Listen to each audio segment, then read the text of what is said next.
ဣန္ဒြေထည့်ပြီးတော့တရားတွေတိုးတက်ဖို့အတွက်ဘုန်းကြီးတို့ယောဂီများကိုဟောကြားလာခဲ့ရမှာ၃ပါးပြီးသွားပြီနံပါတ်1ဥပ္ပန္နုပန္နနာသင်္ခါရဏံခယမေဝပတ္တိ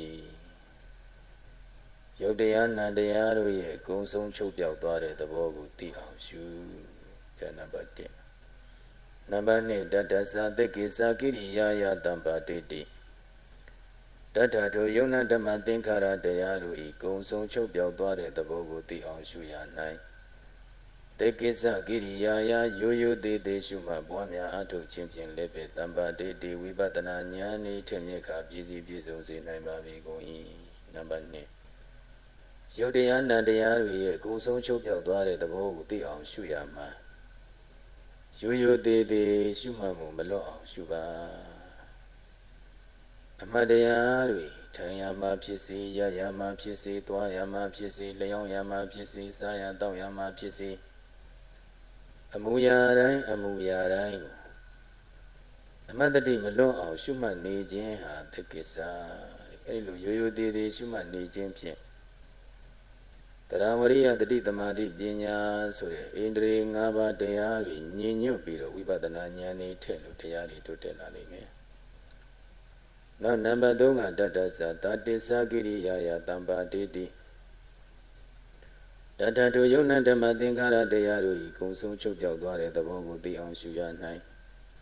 တတိသကိရိယာယမနာမယကြားမပြအောင်တဇတိရှုမှတ်ခြင်းဖြင့်လေတံပါတိတိဝိပဿနာဉာဏ်နဲ့ထက်မြက်ကပြည့်စည်ပြည့်စုံစေနိုင်ပါပြီကုန်၏နံပါတ်3ကယုံနာဓမ္မသင်္ခါရတရားတို့ရဲ့ကုံဆုံးချုပ်ပြောက်သွားတဲ့သဘောကိုသိအောင်ရှုတဲ့အခါမှာတတိသကိရိယာယတဲ့မယမနာပဲနဲ့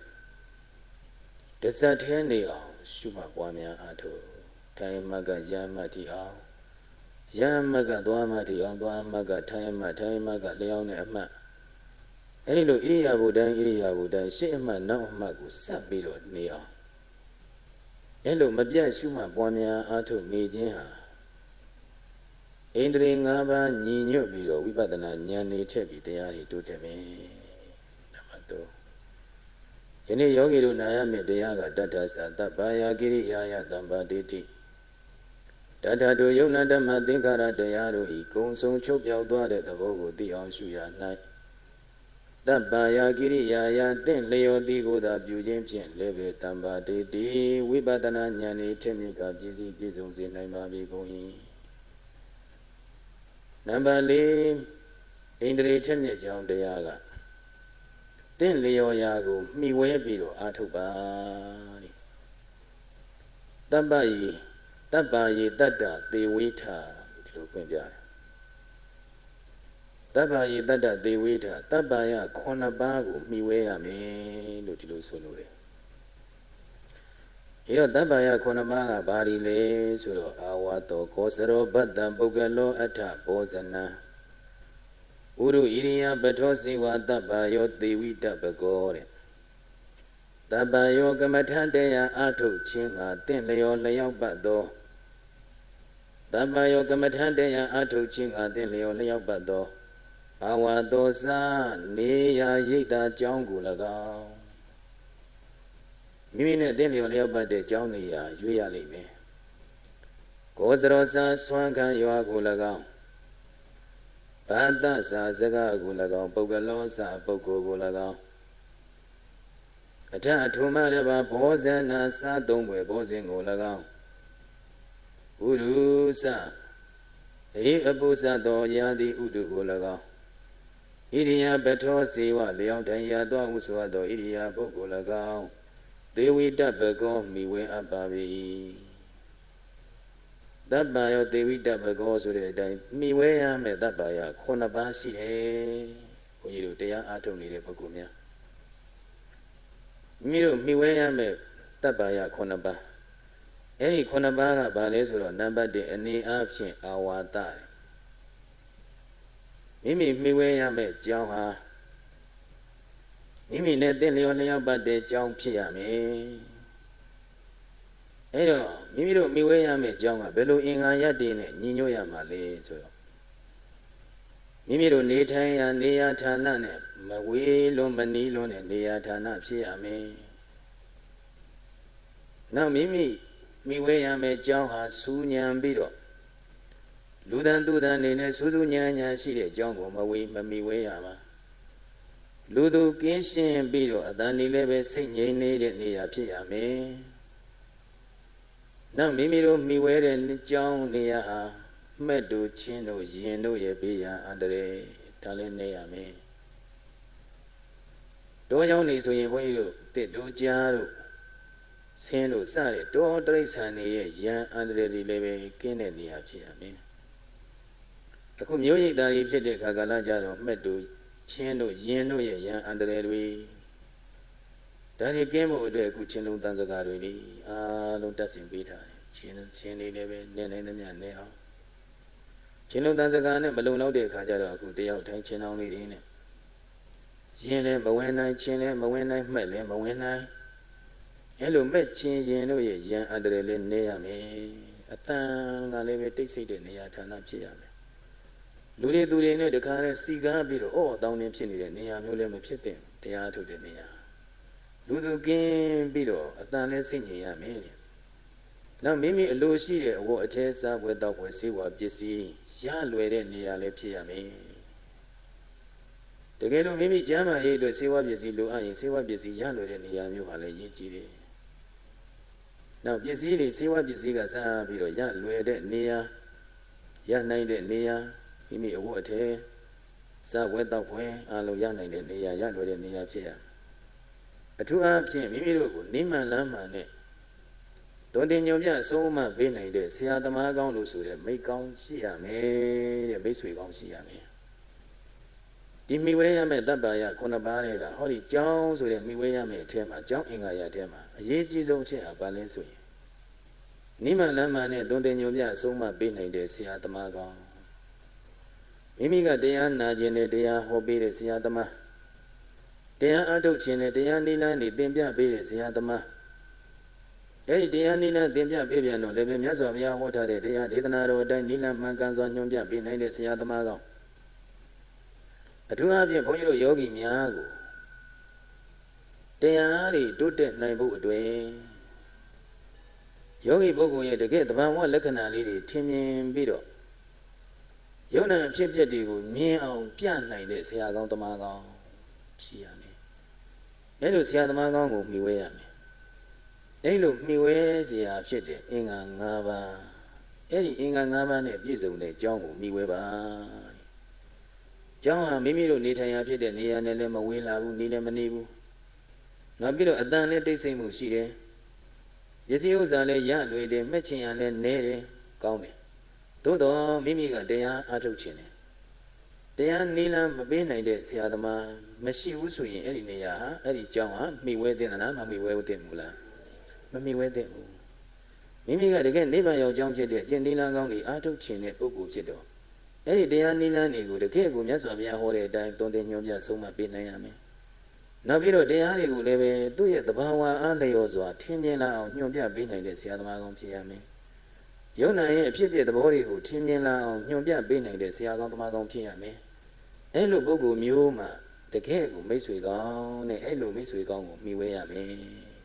ဓမ္မအကြောင်းအင်္ဂါရနဲ့ညီတာခေတ္တလေးကိုဆိုကြည့်အောင်မတန်းလေးတင်လိုက်အောင်မဝေးလာခြင်း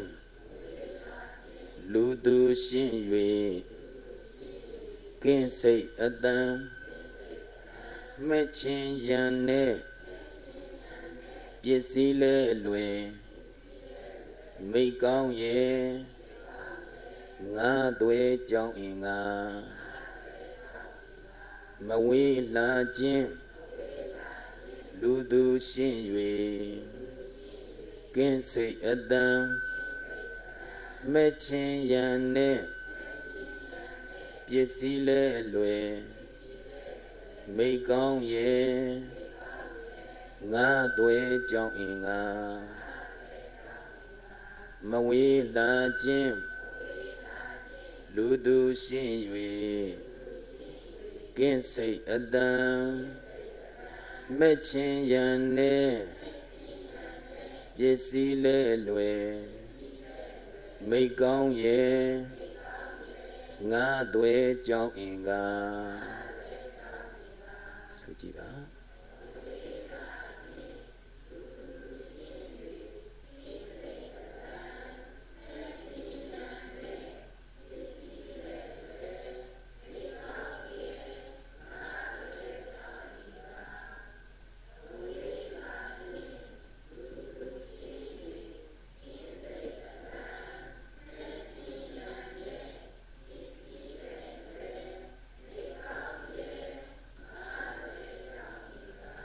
ဒါယောဂီများမှီဝဲရမယ့်ကြောင်းရဲ့အင်္ဂါမိမိတို့တရားအားထုတ်မဲ့ပုဂ္ဂိုလ်များရဲ့မှီဝဲရမယ့်ကြောင်းရဲ့အင်္ဂါမိမိတို့မှီဝဲရမယ့်ကြောင်းဟာနံပါတ်1မိမိတို့နေထိုင်ရတဲ့မဝေးလွန်မနှီးလွန်တဲ့နေရာဖြစ်ရနောက်ပြီးတော့နံပါတ်2ကလူသူကင်းပြီးတော့အတန်လေးစိတ်ငြိမ်တဲ့နေရာဖြစ်ရနံပါတ်3ကမဲ့တို့ချင်းတို့ရဲ့ယံရင်တို့ရဲ့ယံနေရမယ်တောကြောင့်ဆိုရင်လည်းပဲတခြားကြာသစ်စင်းစတဲ့ယံအန္တရာယ်တွေရဲ့ဘေးရန်အန္တရာယ်ကင်းရမယ်နောက်နံပါတ်4ကဘာလဲဆိုတော့မိမိလိုချင်တဲ့အဝတ်အထည်အလိုရှိတဲ့စားဝယ်တောက်ဝယ်ဆေးပြည့်စည်းများလေးရလွယ်တဲ့နေရာဖြစ်ရမယ်အထူးအားဖြင့်အဲ့ဒီမှာမိတ်ကောင်းနိမန်လမ်းမှန်နဲ့သုံးတင်ညွန်ပြအဆုံးမပေးနိုင်တဲ့ဆရာသမားကောင်းမိတ်ဆွေကောင်းရှိရမယ်အဲ့ဒီအင်္ဂါရနဲ့ပြည့်စုံရင်အဲ့ဒီကျောင်းဟာမိမိမိဝဲတဲ့ကျောင်းလားမမိဝဲတဲ့ကျောင်းလားအဲ့ဒါမိဝဲတဲ့ကျောင်းပဲအဲ့ဒီကျောင်းအင်္ဂါရ5မျိုးနဲ့ပြည့်စုံရမယ်နောက်တစ်ခါခောဇရစွမ်းခံရွာတဲ့ဒါကယဟန်တော်တွေနဲ့သက်ဆိုင်တယ်စွမ်းခံရွာမိမိတို့အားထုတ်တဲ့နေရာကျောင်းဟာစွမ်းခံရွာနဲ့ဝေးလဲမဝေးလွန်နီးလဲမနီးလွန်တဲ့နေရာဖြစ်ရတယ်နောက်နံပါတ်3ကဘာလဲဆိုတော့စကား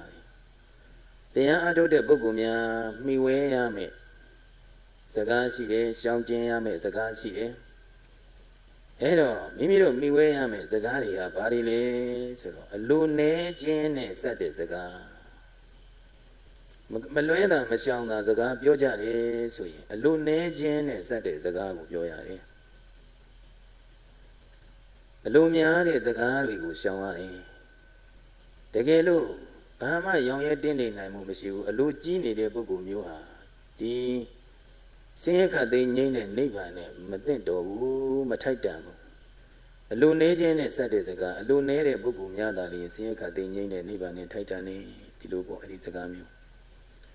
ရောင်ရဲလွယ်ခြင်းနဲ့စတဲ့စကားတဲ့နံပါတ်2ကဘာပဲဖြစ်ဖြစ်နေရာထိုင်ခင်းပဲဖြစ်စီစားပွဲတောက်ပွဲပဲဖြစ်စီအဝတ်သင်္ကန်းအဝတ်ထဲပဲဖြစ်စီဆေးပစ္စည်းပဲဖြစ်စီပြောတဲ့နေရာမှာရောင်ရဲလွယ်ခြင်းနဲ့စတဲ့စကားကိုတော့ပြောရမယ်မရောင်ရဲမတင်းတိမ်နိုင်တဲ့စကားမျိုးတွေကိုရှောင်ကျဉ်ရမယ်တရားအထုတ်တဲ့ယောဂီဟာနောက်နံပါတ်3ကအပေါင်းအဖော်များနဲ့ရောနှောခြင်းမရှိပဲခွဲခွာ၍နေခြင်းနဲ့စတဲ့စကားအပေါင်းအဖော်နဲ့ရောနှောနေခြင်းအပြင်ဒီဆင်းရဲခတ်သိမ်းငြိမ်းတဲ့နိဗ္ဗာန်ဆိုတာမရနိုင်ဘူးအပေါင်းအဖော်နဲ့ကင်းပြီးတော့တကူရဲ့ဧကစာရီနေပြီးတော့ကျင့်ကြံအားထုတ်မှဆင်းရဲခတ်သိမ်းငြိမ်းနိုင်တဲ့နိဗ္ဗာန်ကိုရနိုင်တယ်လို့အဲ့ဒီလိုအပေါင်းအဖော်များနဲ့ရောနှောခြင်းမရှိဘဲနဲ့ခွဲခွာနေခြင်းနဲ့စတဲ့စကားဒီစကားမျိုးသာပြောရတယ်နောက်နံပါတ်4ကဆင်းရဲရာရသူချင်းကပ်၍နေခြင်းနဲ့စတဲ့စကားဆင်းရဲရာနေရာနေပြီးတော့တမာတိတရားတွေထူထောင်မှစိတ်တည်ငြိမ်မှုတမာတိရပြီးတော့ဆင်းရဲခတ်သိမ်းငြိမ်းတဲ့နိဗ္ဗာန်ဆိုတာမျက်မှောက်ပြုနိုင်တယ်ဒီတော့ဆင်းရဲမှုမရတဲ့နေရာကိုနေပြီးတော့အထုတ်ခြင်းအပြင်တမာတိမဖြစ်နိုင်ဘူးတမာတိမဖြစ်နိုင်တဲ့အတွက်ကြောင့်ဝိပဿနာဉာဏ်မဖြစ်မဉဏ်ပူဉဏ်တွေမရနိုင်ဘူးလို့ဆိုတဲ့အဲ့ဒီလိုဆင်းရဲမှုဆင်းရဲရာရက်ကိုချင်းကပ်၍နေခြင်းနဲ့စတဲ့စကားမျိုးဒီစကားမျိုးကိုသာယောဂီပုဂ္ဂိုလ်မျိုးပြောရင်ပြောရတယ်နောက်နံပါတ်5ကအကျဉ်းချင်းပန်ပန်လုံးလဆိုင်အားထုတ်ခြင်းနဲ့စတဲ့စကားဝိပဿနာတရားဆိုတာတကယ်ကိုကြိုးကြိုးစားစားအားထုတ်မှရနိုင်တာတကယ်မကြိုးမစားပဲနဲ့ပေါ့ပေါ့ရော့ရော့လေးအားထုတ်ရုံနဲ့ရနိုင်တဲ့တရားမျိုးမဟုတ်ဘူးလို့လုံးလဆိုင်အားထုတ်ခြင်းနဲ့စတဲ့စကားမျိုးပြောမိရင်လည်းအဲ့ဒီစကားမျိုးသာပြောရတယ်နံပါတ်6ကသီလနဲ့စတဲ့စကားသီလဆိုတာဘုန်းကြီးတို့တရားအားထုတ်တဲ့ပုဂ္ဂိုလ်များမှာအခြေခံတရားပဲအဲ့ဒီသီလပြည့်စုံစင်ကြယ်မှုကိုအခြေခံထားပြီးတော့တ တမာတိထူထောင်ရတယ်အဲလိုတမာတိထူထောင်မှတမာတိထူထောင်တဲ့အခါမှာသီလပြည့်စုံစင်ကြယ်မှလည်းတမာတိကဖြစ်တယ်တမာတိအားကောင်းမှယုတ်တဘောနံတဘောဖြစ်ပြအိဋ္ဌဒုက္ခအနတ္တသဘောသိနိုင်တဲ့ဝိပဿနာဉာဏ်ဖြစ်တယ်ဒီဉာဏ်နဲ့ပြည့်စုံမှလည်းပဲအရိယာမဉ္ဇဉ်ပူညာဆက်ရောက်ပြီးနိဗ္ဗာန်ဆိုတာမျက်မှောက်ပြုနိုင်တယ်ဒါကြောင့်သီလနဲ့စတဲ့စကားတဲ့သီလကိုစင်ကြယ်စွာစောင့်ထိန်ပြီးတော့မှအားထုတ်ဖို့အဲလိုသီလနဲ့စတဲ့စကားကိုပြောရတယ်အချို့ပုဂ္ဂိုလ်ကတရားအားထုတ်နေပေမဲ့လို့လည်းပဲမိမိရဲ့ကျမ်းမာရေးအကြောင်းပြုပြီးတော့ဝိကလဘောဓနာသိက္ခာပုဂ္ဂိုလ်ဖြစ်ပြီးတော့ကိစ္စမရှိပါဘူးဒီဝိကလဘောဓနာသိက္ခာပုဂ္ဂိုလ်လေးတစ်ခုပြည့်ရုံနဲ့ဟိုမှာနောက်ထပ်9ပါးကြီးတောင်ကြံသေးတာပဲဆိုပြီးပေါ့ပေါ့တန်တန်အားထုတ်တဲ့ပေါ့ပေါ့တန်တန်စောင့်ထိန်တဲ့ပုဂ္ဂိုလ်တွေလည်းရှိတတ်တယ်ဒါကြောင့်အဲ့လိုမဟုတ်ဘဲနဲ့သီလကိုတကယ်ကိုရိုးရိုးသေးသေးစင်ကြယ်စွာစောင့်ထိန်ပြီးတော့မှတမာတိထူထောင်တမာတိအားကောင်းမှယုံနာဖြစ်ဖြစ်သဘောတွေသိလို့ဝိပဿနာဉာဏ်နဲ့စင်စစ်တက်နိုင်တယ်ဆိုတဲ့အဲ့လိုစကားမျိုးကိုသာပြောရတယ်နံပါတ်9ကတမာတိနဲ့စတဲ့စကားတဲ့တမာတိဆိုတာစိတ်တည်ကြည်မှုတမာတိရမှယုံနာဖြစ်ဖြစ်သဘောကိုသိနိုင်တယ်တကယ်လို့စိတ်တည်ကြည်မှုတမာတိမရသေးဘူးဆိုရင်အဲ့ဒီပုဂ္ဂိုလ်ဟာယုံနာတရားတွေရဲ့အဖြစ်ဖြစ်သဘောကိုသိမြင်နိုင်တဲ့ဝိပဿနာဉာဏ်မျိုးမဖြစ်နိုင်ဘူးဒါကြောင့်မို့တမာတိရအောင်ကြိုးစားမှုပေါ့လေဘုရားရှင်ကိုရောင်မြတ်ကြီးကလည်းပဲတိုက်တွန်းတော်မူတယ်တမာရိဘေကဝေဘာဝေထဘေကဝေယဟန်တော်များအိုချေသားတို့တမာတိတမာတိတရားကိုဘာဝေထမိမိတန်တမှာဖြစ်ပေါ်အောင်အားထုတ်ကြကုန်လောချေသားတို့တဲ့တမာတိရအောင်ပွားများကြအားထုတ်ကြတဲ့မြတ်စွာဘုရားကတိုက်တွန်းတော်မူတယ်။ဘာကြောင့်လဲဆိုတော့တမာတိတော်ယထာဘုဒ္ဓံပဇာနာတိတမာတိတော်စိတ်တည်ကြည်မှုတမာတိရပြီဆိုပါရင်ယထာဘုဒ္ဓံရုပ်ကိုရုပ်အတိုင်းနာမ်ကိုနာမ်အတိုင်းပြက်ကိုပြက်တိုင်းသိတဲ့ဝိပဿနာဉာဏ်နေပြီပဇာနာတိအမှန်တိုင်းသိပါလိမ့်မယ်တကယ်လို့စိတ်တည်ကြည်မှုတမာတိရပြီဆိုရင်ယထာဘုဒ္ဓအမှန်တိုင်းသိတဲ့ဉာဏ်ကြီးပေါ်လာလိမ့်မယ်တဲ့စိတ်တည်ကြည်မှုတမာတိမှမရလို့ရှိရင်ယထာဘုဒ္ဓဉာဏ်ဘယ်လိုမှမရနိုင်ဘူးဝိပဿနာဉာဏ်မဲ့ဉာဏ်လေးဘယ်လိုမှမရနိုင်ဒါကြောင့်တမာတိနဲ့စတဲ့စကားနောက်နံပါတ်8ကပညာနဲ့စတဲ့စကားတဲ့ပညာနဲ့စတဲ့စကားဝိပဿနာပညာမဲ့ပညာဖို့ပညာစသည်ရှိတဲ့အထက်ကဒီမှာဝိပဿနာပညာနဲ့စတဲ့စကားကိုသာပြောရမယ်ရှုမှတ်တဲ့အခါဝိပဿနာဉာဏ်နဲ့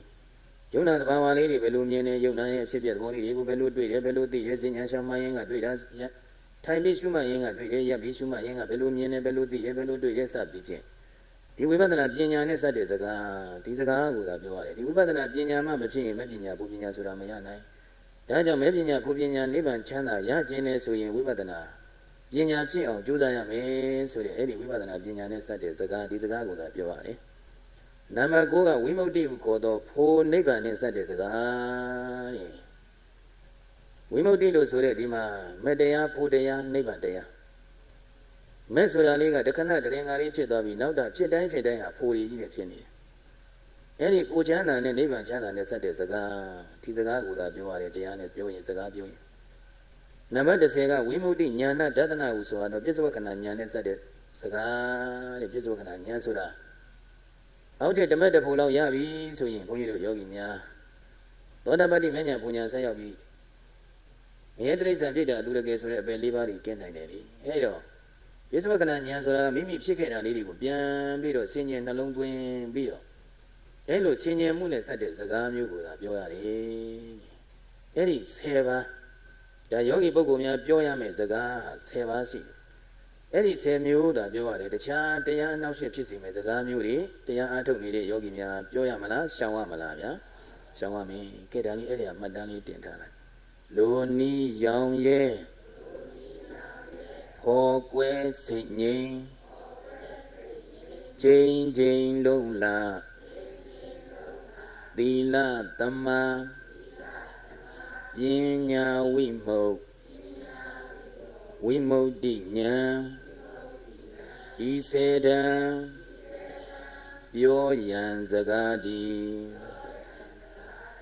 လိုနီးရောင်ရဲဟောကွဲစိတ်ငြိမ်ချိန်ချိန်လုံးလာသီလသမာပညာဝိမု ဝိမု ക്തി ဉာဏ် ဤစေတံပြောရန်စကားဒီနောက်တစ်ခေါက်ချပေးဦးမယ်မမသားသားလေးဆိုပြီးတော့နှစ်ခေါက်ပြန်ဆိုရအောင်နော်လူနီးရောင်ရဲ့ဖော်ကွယ်စိတ်ငြိမ်ကျိန်ကျိန်လုံးလာသီလသမာပညာဝိမုတ်ဝိမု ക്തി ဉာဏ်ဤစေတံပြောရန်စကားဒီကဲဆိုကြည့်အောင်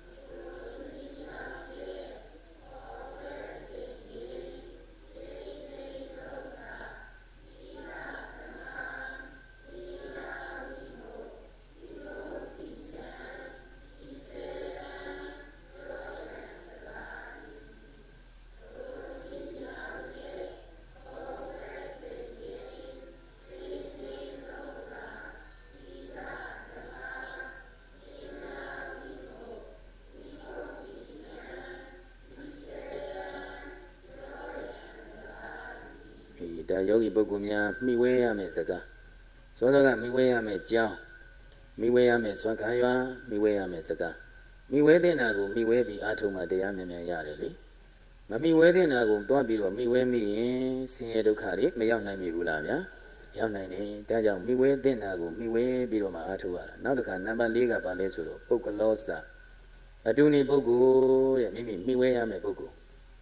မိဝဲရမယ်ပုဂ္ဂိုလ်ဟာလည်းပဲအရေးကြီးပါလေမိမိတို့အတူနေပုဂ္ဂိုလ်များ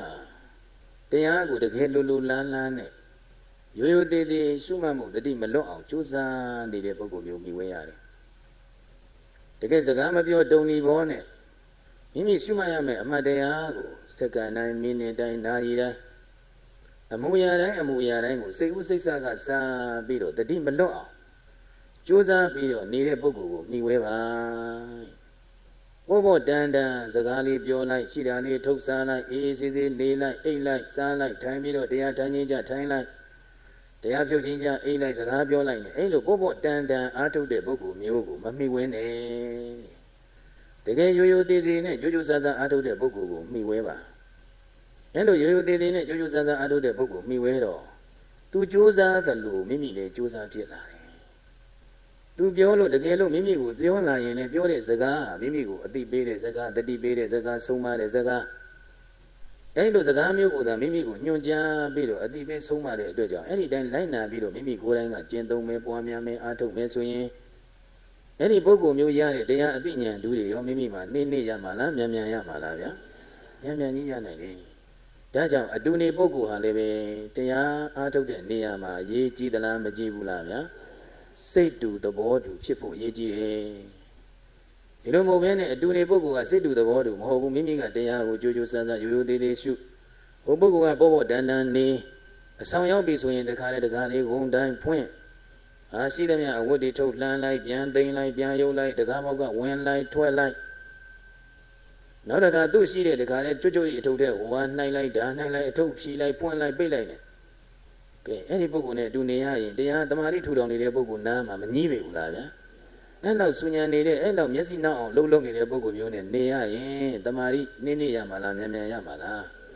နေရမယ်အဲ့တော့တကယ်ကိုတရားအလုပ်ကိုရိုးရိုးသေးသေးရှုနေတဲ့ပုဂ္ဂိုလ်ပွားနေတဲ့ပုဂ္ဂိုလ်အားထုတ်နေတဲ့ပုဂ္ဂိုလ်အဲ့ဒီပုဂ္ဂိုလ်နဲ့အတူနေရတဲ့ခါကျတော့ဟောသူကလည်းအမှတ်လေးကိုစိစိဆက်ဆက်မှတ်နေရင်ထိုင်မှတ်နေရင်ကိုယ်ကလည်းမှတ်မယ်သူလည်းမှတ်နေရင်ကိုယ်လည်းမှတ်မယ်သူစဉ္ညာလျှောက်မှတ်ရင်ကိုယ်လည်းလျှောက်မှတ်မယ်သူကြိုးစားတယ်လို့မိမိလည်းကြိုးစားရင်သူရတဲ့တရားတွေရောမိမိရောမရနိုင်ပြီဘူးလားဗျာရနိုင်တယ်ဒါကြောင့်မို့အတူနေပုဂ္ဂိုလ်ဟာလည်းပဲတရားအားထုတ်တဲ့နေရာမှာအရေးမကြီးပြီဘူးလားဟင်အဲ့လိုပုဂ္ဂိုလ်မျိုးဟာရှောင်ကျင်ရမယ်ပုဂ္ဂိုလ်လားမှီဝဲရမယ်ပုဂ္ဂိုလ်လားဟင်ဒါကြောင့်တရားကြိုးစားပြီးတော့စိတ်တူသဘောတူပေါ့ကိုယ်ကလည်းတရားကိုတကယ်လိုချင်ဟိုပုဂ္ဂိုလ်ကလည်းတကယ်တရားလိုချင်းချင်းနဲ့အားထုတ်နေတဲ့ပုဂ္ဂိုလ်မျိုးမှီဝဲပါတဲ့နံပါတ်၄ကနောက်တစ်ခါဘုန်းကြီးတို့ယောဂီများနံပါတ်5ကဘာလဲဆိုတော့ဘောဇဉ်စားသုံးပွဲဖြစ်တဲ့ခဲပွဲဘောဇဉ်အဲ့ဒီခဲပွဲဘောဇဉ်ဟာလည်းပဲမိမိနှစ်သက်မြန်လို့တဲ့ခဲပွဲဘောဇဉ်များရောင်ရဲတင်းနေသည့်ထိအောင်ဖုံးပေးရပြီးတော့မှတရားတွေကြိုးစားရအားထုတ်ရမယ်ဆိုရင်တရားမြန်မြန်ကြီးရနိုင်တယ်တကယ်လို့မိမိမှာ ခဲဝဲဘောဇင်တွေမိဝဲဖုံးပေးရတဲ့အခါမယောင်ရဲမတင်းတိမ်ဖြစ်နေပြီဆိုရင်အဲ့ဒီပုဂ္ဂိုလ်ဟာဘယ်လိုမှကိုတရားအားထုတ်လို့တမာရီမရနိုင်ဝိပဿနာဉာဏ်လေးလည်းမဖြစ်နိုင်ဘူးမဲ့ဉာဏ်ပူဉာဏ်နိဗ္ဗာန်ဆိုတာဝေးပြီပေါ့ဒါကြောင့်စွမ်းခဲဝဲဘောဇင်တွေမိဝဲတဲ့အခါမှာရောင်ရဲတင်းတိမ်ဖို့ရောမလိုပေဘူးလားဗျာမိမိနှစ်သက်တဲ့ဟာရာလေးနဲ့မိဝဲပြီးတော့မှတရားအားထုတ်ရမယ်ဆိုရင်နှင်းရမှာလားမြန်မြန်ရမှာလားဒါနဲ့ဆက်ပြီးတော့ဘုန်းကြီးတို့ဘုရားရှင်လက်ထက်တော်ခါကာလတုန်းကယဟန်တော်60ဝါဥချိန်ခါကာလမှာသင်္ကန်းကျောင်းဝါဆိုကျောင်းရှာဖို့အတွက်တခါနဲ့အတူတကွကြွကြတယ်အဲလိုကြွကြတဲ့အခါကျတော့တောင်ချေရင်ရွာကြီးမာတိကာဆိုတဲ့ရွာကြီးတွေကရက်ဆက်ရောက်သွားတယ်မာတိကာဆိုတဲ့တောင်ချေရင်ရွာကြီးရောက်သွားတဲ့ခါကာလကျတော့ယဟန်တော်များတပိတ်ကိုစီးနဲ့မျက်နှာချပြီးတော့ဝင်လာတဲ့ခါကျတော့အဲ့ဒီမာတိကာရွာရဲ့ရွာသူကြီးဟာလည်းမာတိကာတကြီးမာတိကာရွာကိုအမိပြုပြီးတော့နာမည်မှာလည်းမာတိကာတကြီးမာတိကာတကြီးရဲ့အမေကိုလည်းမာတိကာမာတာအဲ့လိုခေါ်ကြအဲ့ဒီမာတိကာမာတာဒကမာကြီးကလှမ်းပြီးတော့မြင်လိုက်တဲ့ခါကျတော့ယဟန်တော်မြတ်စက္ကုံတလေးချပြီးတော့ကြွနေတာမြင်ရတော့ကြီးညိုတဲ့စိတ်တွေဖြစ်ပြီးပြင့်ပါတယ်မိမိအိမ်မှာပြင့်ပြီးတော့ယဟန်တော်60စလုံးအားလုံးဆွမ်းခဲဝဲဘောဇင်းလေးဆက်ကလူတန်းနေရှင်ဘုရားတို့ဗျာပြန်ပြန်ကြွကြမလူလဲလို့မေးလျှောက်ဒီလိုမေးလျှောက်တဲ့အခါကျတော့တန်ဃာတော်ရှင်မြတ်များရဲ့အကြီးမှုဖြစ်တဲ့မထေရကြီးကနေပြီးတော့ဒကမာကြီးမိမိတို့နေထိုင်အားထုတ်ဖို့အတွက်သင်္ကန်းကျောင်းရှာကြရင်းနဲ့ကြွလာကြတယ်ဆိုတဲ့အကြောင်းအမေးရှိတော့ဒီလိုဆိုရင်ဗျာရှင်ဘုရားများတပည့်တော်တို့စောင့်လို့လူတန်းထားတဲ့အကြောင်းမှာတရင်သုံးကြပါဗျာအရှင်ဘုရားများကိုအမေပြုပြီးတော့တပည့်တော်များနဲ့ဒါနသီလဘာဝနာစတဲ့ကုသိုလ်ကောင်းမှုတွေတပည့်တော်တို့ရပါရစေဗျာလို့ကြောက်တော့တုံ့နှိပါဝင်စိတ်စိတ်နေပြီးတော့ဝန်ခံကလေးပြုတဲ့အခါကျတော့ကျောင်းကိုလိုက်ပို့ကြတယ်အဲ့ဒီမာတိကမာတာဒကမာကြီးလူတန်းထားတဲ့အဲ့ဒီကျောင်းမှာပဲဝါဆိုဝါကပြီးတော့ဒီတန်ဃာတော်များရဲ့ဆွမ်းအတွက်အမြဲတမ်းမာတိကမာတာဒကမာကြီးကနေပြီးတော့ပြုစုလှုပ်ကြွေးဆွမ်းများလောင်းဒီကမ္မယဟန်တော်မထေရများငါရှင်တို့တဲ့တန်ခါမထေရကြီးကငါတို့ဟာတန်တရာဝတ္တဒုက္ခတော့တန်တရာဝဆင်းရဲကလွတ်မြောက်ရာဖြစ်တဲ့အကျင့်တရားတွေကျင့်ကြံအားထုတ်ဖို့တိုးထွက်ပြီးတော့လာခဲ့ကြပြီအခုစိတ်ငြိမ်ရနေရလည်းပဲရရှိပြီးတော့နေပြီဆွမ်းအတွက်လည်းဘာမှကြောင်းကြပူပင်စေရမလိုတော့ဒါကြောင့်မိမိတို့ဟာမိမိတို့နဲ့တင့်လျော်လျောက်ပတ်တဲ့နေရာချင်းကပ်ပြီးတော့အားထုတ်ကြရအောင်တဦးနဲ့တဦးအကြောင်းတူးမရှိဘဲနဲ့တဦးနဲ့တဦးရောနှောခြင်းဆက်ဆံခြင်းမပြုဘဲနဲ့အကြောင်းတူးကိစ္စရှိလာပြီဆိုရင်ခေါင်းလောင်းထိုးလိုက်တဲ့အခါကျတော့မှအဲ့ဒီမှာအားလုံးစုပေါင်းပြီးတော့တွေ့ဆုံပြီးဖြည့်ရှင်းကြရအောင်အဲ့လိုတန်ခါမထေရကြီးအမိတ်ရှိတဲ့အတိုင်းပါပဲတန်ခါတော်များလည်းပဲဆွမ်းခံပြန်လို့ဆွမ်းများဖုံးပေးပြီးပြီဆိုရင်မိမိတို့တင်းလျော်လျောက်ပတ်တဲ့နေရာဌာနတစ်ပင်အောက်မှာဖြစ်စေခြုံမှာဖြစ်စေလိုင်ကောင်းမှာဖြစ်စေလွင်တိကောင်းမှာဖြစ်စေစိတ်ငြိမ်ညနေမှာဖုံးပေးရမယ်စတုမရုစရဲ့ပြောအဖြိုးရမကများယူလာပြီးတော့အဲ့ဒီမှာကပ်ဖို့ရလာတဲ့အခါကျတော့တန်ဃာတော်တွေတပတ်မှမတွေ့ဘူးကြောင်းနဲ့ဝင်ကြည့်တယ်ဘယ်မှမတွေ့ရဲ့အခါကာလကြတော့မှဘယ်များကြွကုန်ကြပါလိမ့်တန်ဃာတော်များပြန်များကြွကုန်ကြပြီလားဟဲ့လို့စိတ်ထဲမှာဖြစ်တယ်အဲ့ဒီမှာနောက်ကအချွေရံပြတဲ့ပုဂ္ဂိုလ်ကတန်ဃာတော်များကြွစေခြင်းဟောဒီခေါင်းလောင်းတီးလိုက်ရင်တန်ဃာတော်များကြွလာတတ်တယ်ဆိုတော့မှအဲ့ဒီမှာခေါင်းလောင်းထိုးလိုက်တဲ့အခါကျတော့တန်ဃာတော်များအားလုံးကြွလာကြပြန်တော့လည်းပဲတကယ်ကိုစက်ကုံတရေချပြီးတော့တပားစီဆွမ်းကကြွလာတော့ငါလို့တန်းစီပြီးတော့အတူတကွကြွလာတာမဟုတ်ဘူးတကယ်ကိုတပားစီပဲမိမိအားထုတ်တဲ့နေရာကနေအမှတ်တတိမလွတ်စေဘဲနဲ့စက်ကုံတရေချပြီးကြွလာစက်ကုံတရေချအိန္ဒြေကလည်းသိရင့်ကျက်အဲ့လိုကြွလာတဲ့အခါကျတော့မာတိကမာတာဒကမာကြီးကအရှင်မြတ်တို့ဗျာရှင်မြတ်တို့တပည့်တော်အိမ်ဆွမ်းကကြွတဲ့ပုံစံမျိုးလည်းမဟုတ်ပါပဲလားအတူတကွလည်းအတူမနေတပားစီလာပြီးတော့မျက်နှာတွေကလည်းကြီးတာမရှိလာပါလားဗျာရှင်ဘုရားတို့ဘယ်လိုများဖြစ်နေကြပါသလဲလို့မေးလျှောက်တဲ့အခါကလည်းကြတော့မှအဲ့ဒီမှာတန်ခါမထေရဖြစ်တဲ့ကဒကမာကြီးယဟန်တို့မြည်သည်ယဟန်တရားကိုအားထုတ်ရတယ်လို့အမိန့်ရှိတယ်အဲ့တော့ရှင်ဘုရားတို့ယဟန်တရားဟာရှင်ဘုရားတို့ယဟန်တို့များပဲအားထုတ်ခွင့်ရသလားဗျာလူပုဂ္ဂိုလ်တွေရောအားထုတ်ခွင့်များမရနိုင်ဘူးလားလို့မေးလျှောက်တဲ့အခါကလည်းကြတော့အဲ့ဒီမှာတန်ခါမထေရဖြစ်တဲ့ပုဂ္ဂိုလ်ကမာတိကမတာဒကမာကြီးတဲ့ဟောဒီယဟန်တရားယဟန်တော်များတာအာထုတ်ကောင်းတဲ့တရားမဟုတ်ပါဘူးတဲ့အမျိုးကောင်းသားတွေလည်းအာထုတ်ထိုက်တယ်အမျိုးကောင်းသမီးတွေလည်းအာထုတ်နိုင်တယ်ဘယ်ပုဂ္ဂိုလ်မှဆိုဒီတရားအာထုတ်နိုင်ပါတယ်လို့အမေးကြီးတဲ့အခါကလည်းကြတော့ဒီလိုဆိုရင်တပည့်တော်လည်းပဲအရှင်ဘုရားတို့အာထုတ်တဲ့တရားကိုအာထုတ်လိုပါတယ်ဗျာတပည့်တော်ကိုအာထုတ်ခွင့်ပြုပါတရားနိလမ်းများပေးပါဆိုတဲ့အခါကလည်းကြတော့အဲ့ဒီမှာ32ခုထာတကမ္မထံတရားတွေနဲ့ပေါ်ရန်အာယုံကိုရှုမှတ်ဖို့ရအနေအားဖြင့်အဲ့ဒီမှာညွှန်ကြားပြီးတော့ကမ္မထံနိလမ်းများပေးလိုက်ပါတယ်အဲ့ဒီကမ္မထာနိလန်းအတိုင်းပဲမာတိကမ္မတာဒကမာကြီးဟာအိမ်မှာစွမ်းဝေယဝဇ္ဇာတွေပြုလုပ်ရင်းနဲ့အားထုတ်တယ် စွမ်းဝေယဝဇ္ဇလုံရင်းနဲ့ခြေရင်ပြုံရင်ကြော်ရင်လှော်ရင်နဲ့အားထုတ်သွားတာပဲအဲ့လိုအားထုတ်ရင်းနဲ့ပဲဝိပဿနာဉာဏ်นี่အစဉ်စဉ်တဲပြီးတော့မဲ့အစဉ်စဉ်ပိုစဉ်စဉ်ဆက်ရောက်မဲ့30ပိုသိစဉ်ဆက်ပြီးတော့အနာဂါမိမဉ္ဇဉ်ပူဉ္ဇဉ်ဆက်ရောက်ပြီးတော့ဘိညာဉ်နဲ့တကွာရရှိသွားတယ်အနာဂံတည်သွားတယ်ပေါ့လေအဲ့လိုအနာဂံတည်ပြီးတော့တရားသူများရသွားတဲ့အခါကာလကြတော့အဲ့ဒီမှာမာတိကမတာဒကမာကြီးစဉ်းစားတယ်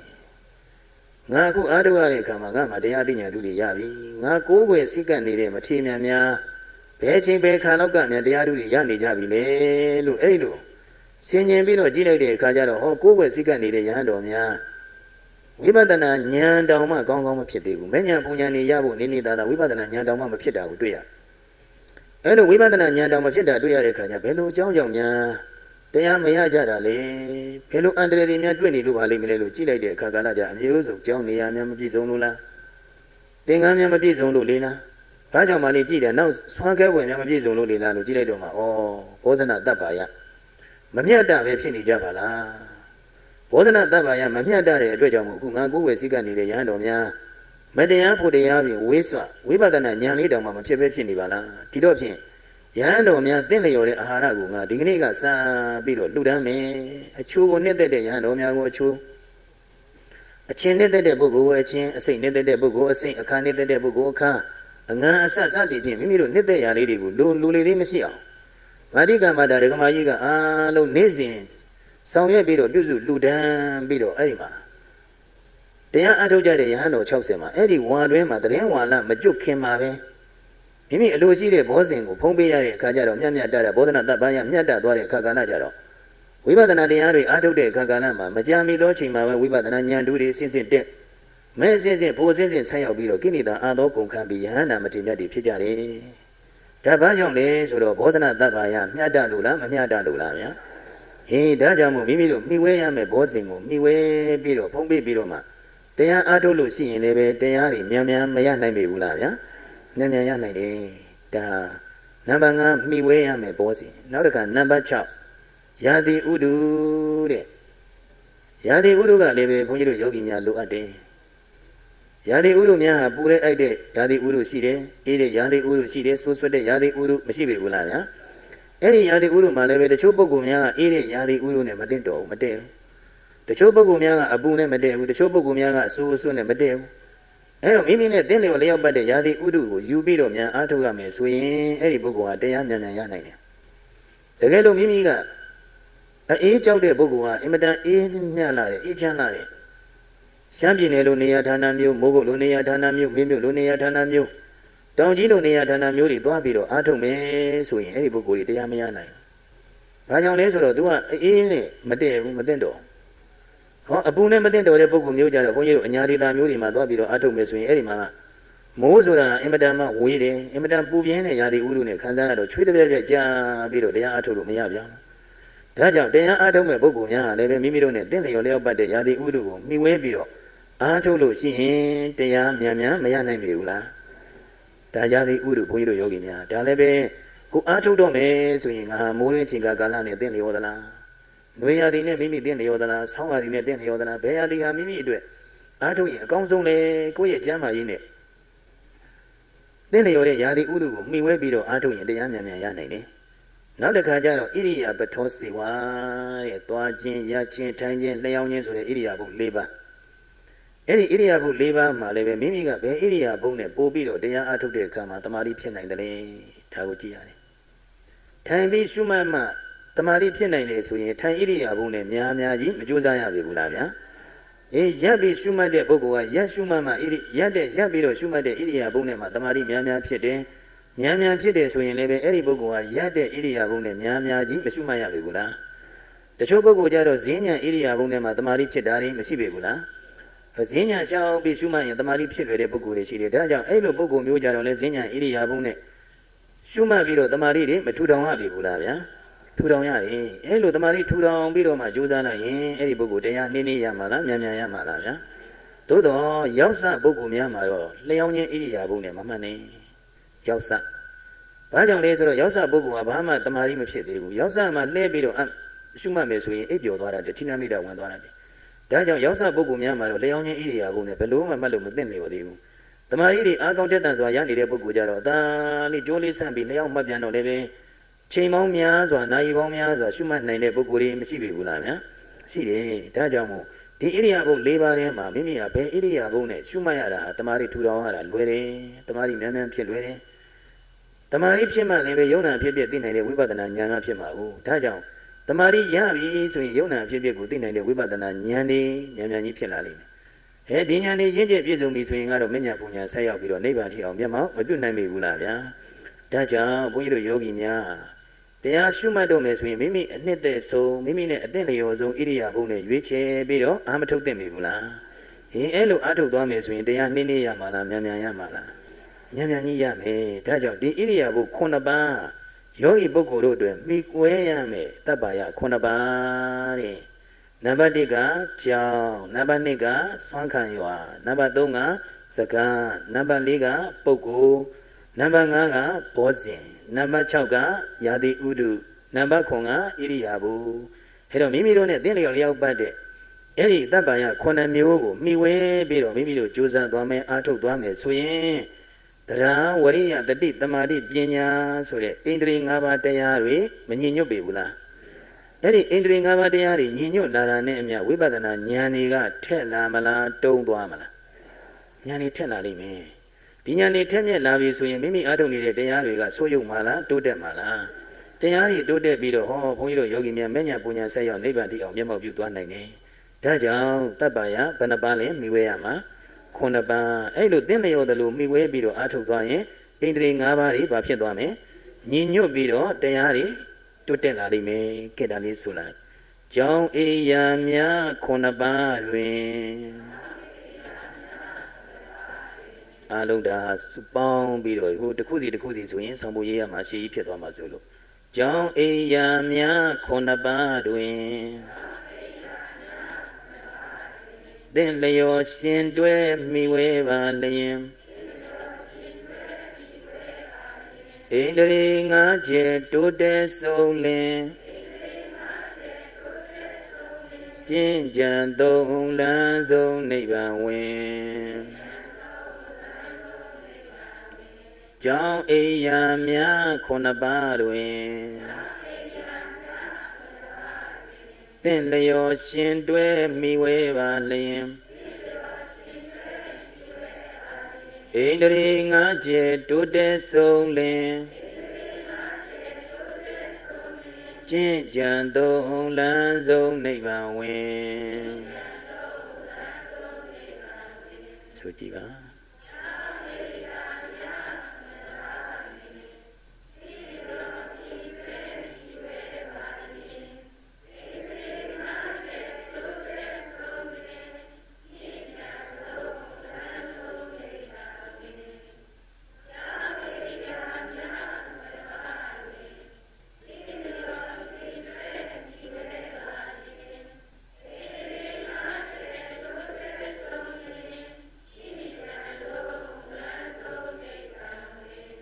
ဒါဘုန်းကြီးတို့ယောဂီများ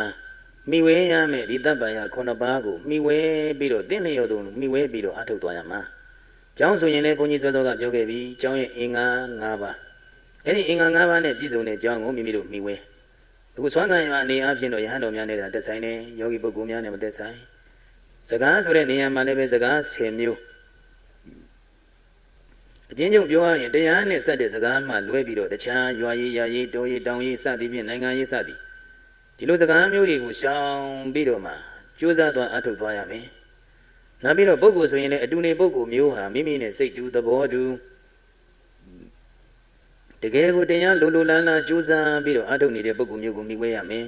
။ဘောဇဉ်ဆိုတဲ့နေရာမှာလည်းမိမိတပ္ပယဘောဇနတပ္ပယမျှတယုံအဲ့ဒီဆွမ်းဘောဇဉ်ဟာလည်းပဲမိမိမှာမိမိနှစ်သက်လို့သဘောကျလို့မြောင်များစွာစားလိုက်ပြီဆိုရင်လည်းပဲခန္ဓာကိုယ်ကြီးကလေးလံထိုင်မှန်ပြီးတော့တရားတွေများမှတ်လို့ရပါအောင်မလားဗျာဘုန်းကြီးတို့မြတ်စွာဘုရားလက်ထက်တော်ခါကဏပသိဏတိကောသလမင်းကြီး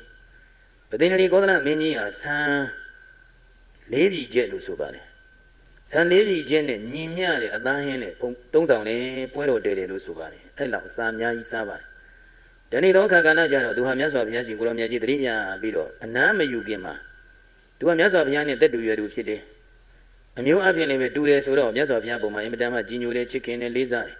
တတိယရင်တတိယတဲ့အချိန်မှာမြတ်စွာဘုရားတန်သွားပြီးတော့ဖူးမြော်လေးရှိတော့အဲ့လိုသူပွဲတော်တည်ပြီးတဲ့အချိန်မှာတတိယတဲ့အခါကျတော့မြတ်စွာဘုရားအကြောင်းတော်ရောက်မြတ်စွာဘုရားကဟိုမှာပရိသတ်များတရားချီးမြှင့်နေတယ်အဲ့ဒီမှာပတတိကောသလမင်းကြီးရောက်တဲ့အခါကဏ္ဍကြတော့မြတ်စွာဘုရားရှေ့မှာထိုင်နေရတာအင်မတန်ပင်ပန်းနေတယ်တခါလည်းမအိမ်ငိုက်အောင်ထိုင်မှန်လေးလံနေတဲ့အတွက်ကြောင့်မို့ထိနာမိတ်တာတွေကဝင်လာပရိသတ်ရှိမြတ်စွာဘုရားရဲ့ရှေ့ဆိုတော့လက်အိတ်လို့ကမဖြစ်တဲ့ခါကျလက်နှစ်ဖက်ထောက်ပြီးတော့တခါလည်းမလဲအောင်ထောက်ပြီးတော့ထိန်းတန်းတဲ့အတွက်ကြောင့်မို့ချွေးတိချွေးပေါက်တွေများကြလာအောင်ပင်ပန်းနေအဲ့ဒီမှာဘေးကရက်လေးခတ်ပေးနေရနောက်မြတ်စွာဘုရားရှင်ကိုရောင်မြတ်ကြီးကနေပြီးတော့အဲ့ဒီမှာမင်းကြီးကိုနှုတ်ခွန်းဆက်စကားပြောပြီးတော့ဘယ်နဲ့လဲအနားမယူခဲ့ရသေးဘူးလားမေးတဲ့အခါကျမှန်ပါဗျာတပည့်တော်ဘွဲတော်များတည်ပြီးတဲ့အချိန်မှာမြတ်စွာဘုရားတတိယရာနဲ့လာခဲ့တာအနားမယူခင်လာခဲ့ရတော့အင်မတန်ပင်ပန်းပါတယ်လို့လျှောက်တဲ့အခါကျတော့အဲ့ဒီမှာအစာများများစားတဲ့ပုဂ္ဂိုလ်များပင်ပန်းနေတဲ့တန်ត្រာထဲမှာတဝဲလေလေနဲ့ကျင်းနေပြီးတော့ဆင်းရဲဒုက္ခတွေအများကြီးရောက်ကြရတယ်အဲ့တော့အစားအသောက်ကိုမျှတယုံလေးသုံးဆောင်ရတယ်ဘယ်လိုသုံးဆောင်ရမလဲမျှတယုံနာနဲ့ခင်းအာယုံဆိုရင်လည်းအလွန်ကင်းမစားရမိမိအားကြိုက်တဲ့အာဟာရပဲဆိုပြီးတော့အများကြီးမစားလိုက်ရတကယ်လို့အများကြီးစားလိုက်လို့ဝမ်းပြည့်သွားပြီဆိုရင်လူဟာပေါ့ပါလာသလားလေးလံသွားသလားအင်မတန်ကိုလေးလံပြီးတော့ထိုင်မှိုင်းပြီးထိနာမိတာတွေဝင်တော့တာပဲအာဟာရလေးကိုတင့်တင့်လျောက်ပယုံလေးပဲဖုံးပေးရတယ်ခွန်ကြီးတို့ဒီမှာရှင်သာရိပုတ္တရာဟောထားတာလေးရှိတယ်ဇတ္တရောပင်စအာလောပိအဘုဒ္ဓဝဥရကံပိဝေအလံဖာတုဝိဟာရယဗဟိတတ္တတဘိက္ခုနောဗဟိတတ္တနိဗ္ဗာန်သို့စေလွတ်အပ်သောစိတ်ရှိသောဘိက္ခုနောယဟန်အာဝါယောဂီပုဂ္ဂိုလ်အားဇတ္တရောပင်စအာလောပိစွမ်းစားတဲ့အခါမှာလေးငါလှုပ်တို့ကိုအဘုဒ္ဓဝမဆမ်းမှု၍ဥရကံရေကိုပိဝေတောက်ရ၏ဧဝံဤသို့လေးငါလှုပ်လျော့၍ရေကိုတောက်သည်တတိဖြစ်လာသောဘာတုဝိဟာရယချမ်းသာစွာနေရခြင်းကအလံစွမ်းနိုင်ပါ၏တရားအားထုတ်နေတဲ့ပုဂ္ဂိုလ်နိဗ္ဗာန်ကိုရည်မှန်းပြီးတော့နိဗ္ဗာန်ရောက်ကြောင်းဖြစ်တဲ့အကျင့်အကောင်းတွေအားထုတ်နေတဲ့ပုဂ္ဂိုလ်များစွမ်းများစားပြီဆိုရင်မိမိစွမ်းဖုံးပေးတဲ့အခါမှာလေးငါလှုပ်စာလျှော့ပြီးတော့ဖုံးပေးတဲ့အဲ့လိုလေးငါလှုပ်စာလျှော့ပြီးတော့အဲ့ဒီလျှော့ထားတဲ့အစာဘာကိုဖုံးပေးရမှာလဲဆိုရေကိုတောက်လိုက်တဲ့အဲ့လိုရေကိုတောက်လိုက်ခြင်းအပြင်အလုံးပြည့်စုံသွားပြီးတော့ခန္ဓာကိုယ်ဟာလေးလံထိုင်းပိုင်းမနေဘဲနဲ့ပို့ပါပြီးတော့လန်းဆန်းပြီးချမ်းသာနေလိမ့်မယ်တဲ့ဒါကြောင့်စားနိုင်တိမှငါးလုံးများလျှော့ချသုံးဆောင်ရာလျှော့သည့်အစာရေကိုကတောက်စားမျှတစွာဣရိယာပဋ္ဌမြာဒုက္ခမုတ်ချရမည်သာလို့ဒီမှာဆောင်းပုဒ်လေးခေတ္တလေးဆိုကြည့်လိုက်ရအောင်နော်စားနိုင်တိမှငါးလုံးများလျှော့ချသုံးဆောင်ရာစားနိုင်သည်မှငါးလုံးမြလျှော့ချသုံးဆောင်ရာလျှော့သည့်အစာရေကိုကတောက်ထားမြတ်တစွာလျှော့သည့်အစာရေကိုကတောက်ထားမြတ်တစွာဣရိယာပဋ္ဌမြာဒုက္ခမုတ်ချရမည်သာဣရိယာပဋ္ဌမြာဒုက္ခမုတ်ချရမည်သာမိမိစားနိုင်တာတော့မစားဘဲနဲ့လေးငါလောက်ချမ်းပြီးတော့အဲ့ဒီမှာမြတ်တဆိုရေကိုသုံးဆောင်ခြင်းအပြင်ဣရိယာပု၄ပါးစလုံးအဲ့ဒီပုဂ္ဂိုလ်ဟာမြတ်တပြီးတော့ဆင်းရဲမလားချမ်းသာမလားချမ်းသာမယ်ဒါကြောင့်မို့ဘုန်းကြီးတို့ဘောဇင်များကိုလည်းပဲမြတ်တစွာမိဝဲသုံးဆောင်ခြင်းအပြင်လည်းပဲတရားတွေတိုးတက်နိုင်တယ်နောက်ယာတိဥဒုမိမိနဲ့တင့်လျော်တဲ့ဥဒုကိုမိဝဲပြီးတော့အားထုတ်ခြင်းအပြင်လည်းပဲတမာတိတွေရပြီးတော့ဝိပဿနာဉာဏ်ထုမဲ့ဉာဏ်ထုတွေမရနိုင်ပြီဘူးလားဗျာနောက်ဣရိယာပဋ္ဌအနေအပြင်လည်းပဲမိမိကျင့်တဲ့ဣရိယာပုနဲ့အားထုတ်လို့မရပြီဘူးလား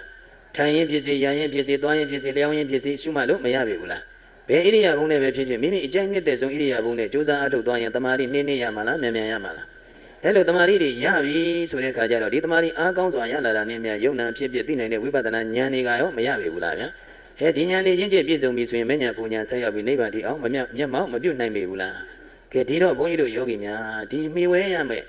တပ္ပယ9ပါးကိုမိမိတို့ကတင့်လျော်သလိုမိဝဲပြီးတော့ဒီအမှတ်တရားတွေကိုရိုးရိုးသေးသေးနဲ့ကြိုးစားသွားမယ်ရှုသွားမယ်ပွားသွားမယ်အားထုတ်သွားမယ်ဆိုရင်တရားဝရိယတတိတမာတိပညာဒီဣန္ဒြေ၅ပါးတရားတွေညင်ညွတ်လာလိမ့်မယ်ဒီဣန္ဒြေ၅ပါးတရားတွေညင်ညွတ်လာတာနဲ့အမျှဝိပဿနာဉာဏ်တွေကလည်းဘာဖြစ်လာမလဲထက်မြက်ပြီးတော့လာလိမ့်မယ်ဒီဉာဏ်တွေထက်မြက်လာတာနဲ့အမျှမိမိအားထုတ်နေတဲ့တရားတွေကလည်းဆိုးရုပ်သွားမလားတိုးတက်လာမလား ဒီတရားတွေတိုးတက်ပြီးတော့ဝိပဿနာဉာဏ်နဲ့အစဉ်စဉ်တက်လို့နောက်ဆုံးဖြစ်မှုပြမှုတွေပြတ်ဆဲသွားတဲ့ငြိမ့်တဲ့နိဗ္ဗာန်ကိုယ်တိုင်ပဲဆက်ရောက်မျက်မှောက်မပြုတ်နိုင်ပေဘူးလားဗျာကဲဒါကြောင့်တရားအားထုတ်တဲ့အခါမှာဘာကိုမှီဝဲရမလဲတင့်လျော်တာကိုမှီဝဲသွားမတင့်လျော်တာတွေကိုဘာလုပ်ရမလဲ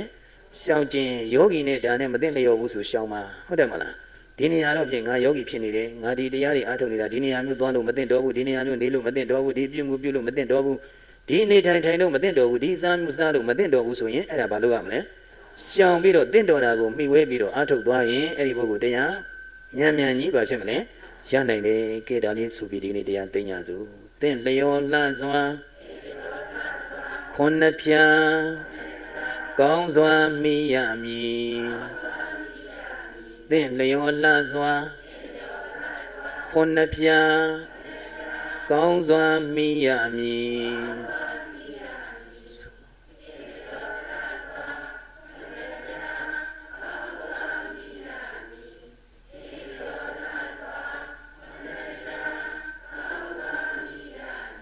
တတ္တသတ္တဗာယကိရိယာယတံပါတိတိတတ္တတို့ယုံနံဓမ္မသင်္ကာရတရားတို့ဤကုံဆုံးချုပ်ပြောက်သွားတဲ့သဘောကိုသိအောင်ရှုရ၌တပ္ပယကိရိယာယသင်လျောတိကိုသာပြုခြင်းဖြင့်လည်းပင်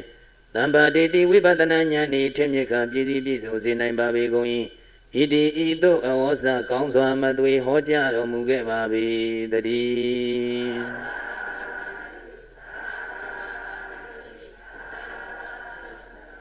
ကဲဣမာယဆိုတရားသိညာ